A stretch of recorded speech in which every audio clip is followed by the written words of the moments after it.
Good morning. I want to give you guys an update again today, second one in a week. But I think this one is real important as we go into test week. I don't want anyone to do their cycling test and have them be a fail. If we can avoid that, that would be better for everyone involved.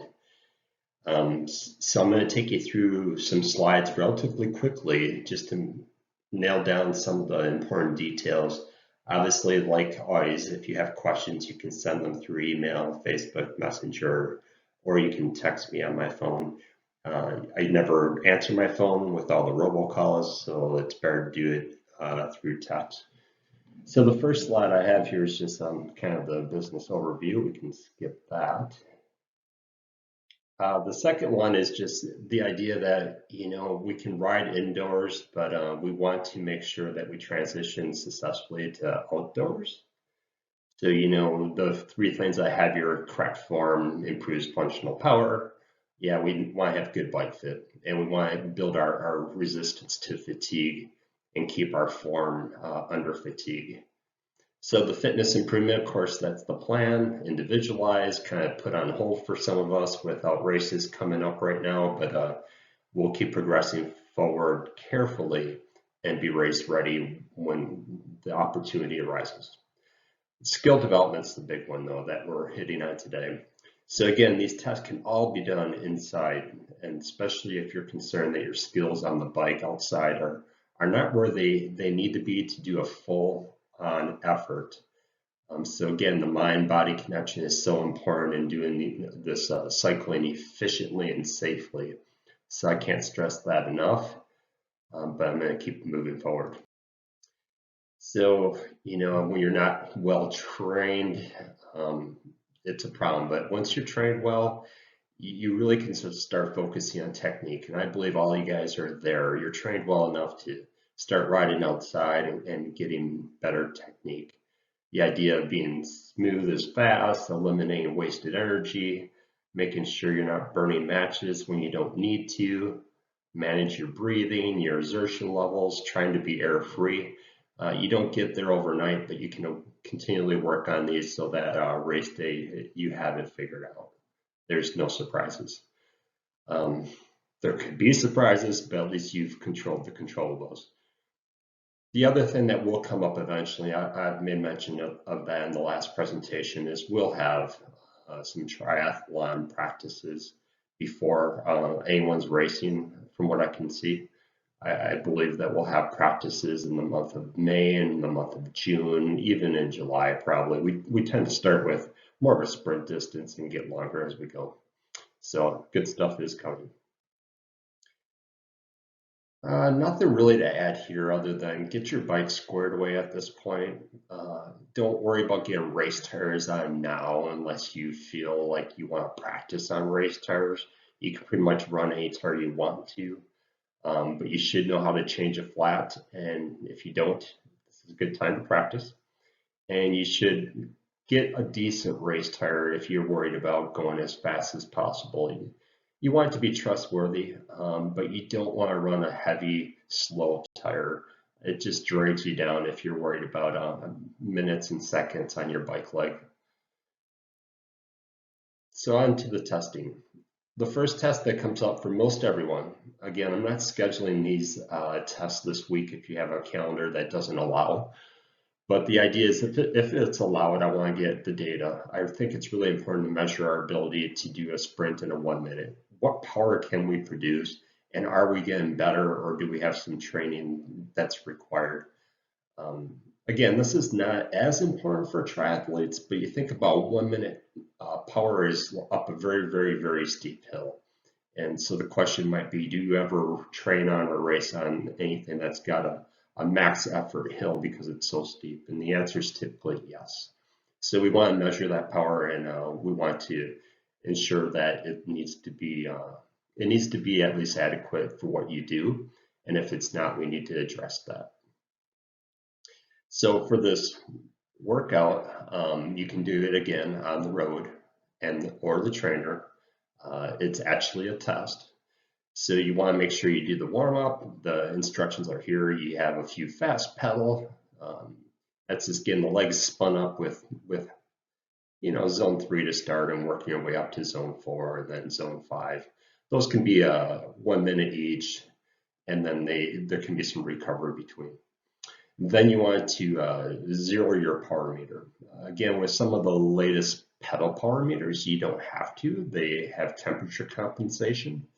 But with the rear wheel power meters, you almost always need to cranks I'm a little bit less familiar with. So if you know how to calibrate your power meter, you surely need to, especially if you've taken your bike from down in the basement where it's warm, room temperature, and now you're outside in the cold. That 20-30 degree weather swing will change your power meter and have it be off. So again, if you don't zero it once you've been outside for a while, you will get a bad test result. And then in this particular test, I have you do a 4-minute warm up in low zone 4 just to get some time trial work in, recover once again, and then there's 2 sprints. When you're indoors, you can do those sprints seated. You should. You don't want to fall over on the trainer. They're max efforts for 10 seconds, and you're really trying to get your best 5-second power possible within that 10-second effort.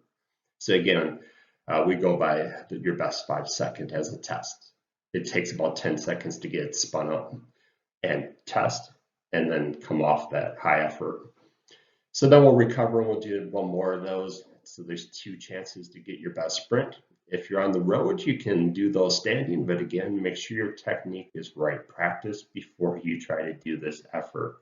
I've seen where a person can come unclip from the pedal and do different things terribly wrong. So if you're not sure, you're always better off staying seated in the saddle, finding the right gear, and powering that hard for 10 seconds. You need high RPM and you need high resistance. That's how you achieve your max power.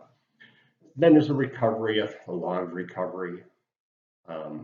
You can recover, I think I have it for 5 minutes here.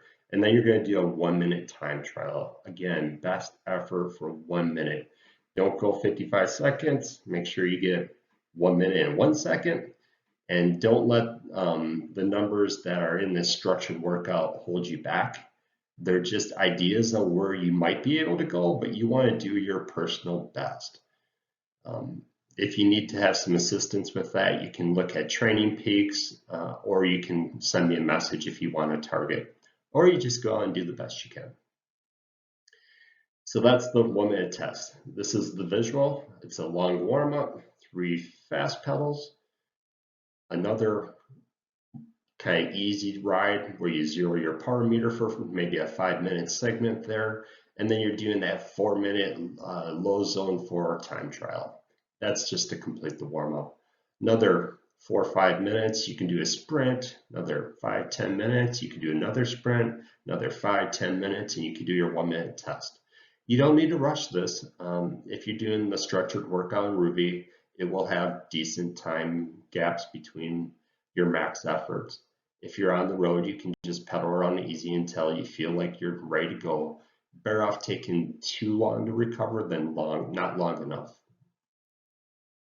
So the 5-minute test isn't much different. You can tell by the block diagram, similar warm-up, similar fast pedals, chance to pedal easily and get that power meter zeroed. And then you're going to do a little practice TT.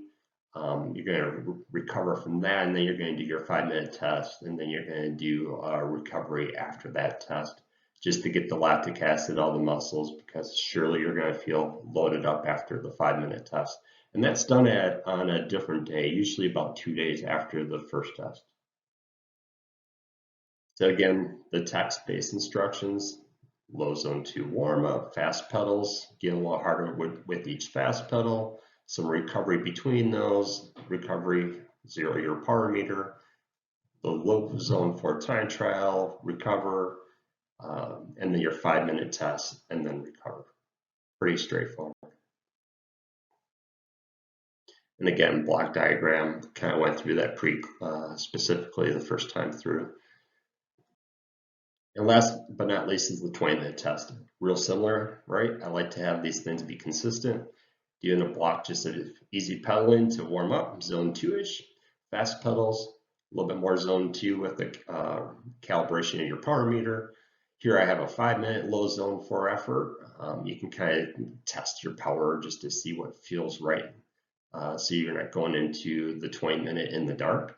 Recover, and now you're doing your 20-minute test. Max effort, steady state, find a very safe road. I'm going to bring up a map of one idea or do this on your trainer. When the 20 minutes is done, take your recovery spin.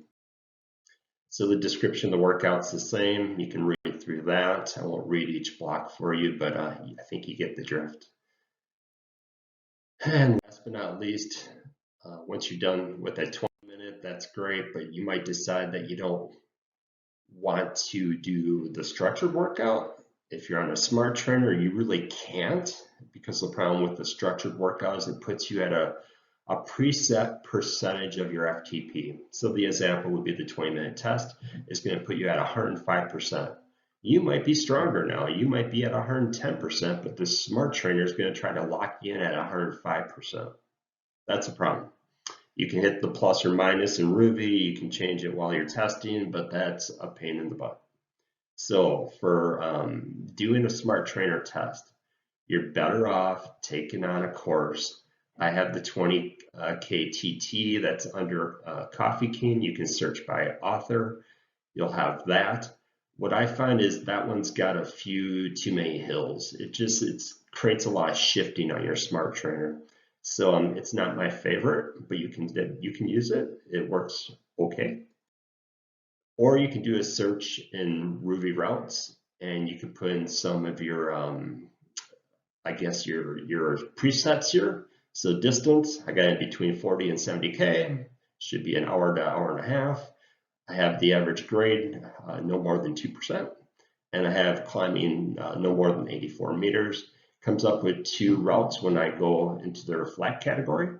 And I know this 27-mile bow tie ride is a good one. Nice flat down from Illinois. Go figure, the flatlands. But it works really well for having road-like feel on the smart trainer, so you can do these tests and not have to do a lot of shifts that are unnecessary. Again, you need a really pancake flat route to make this work best.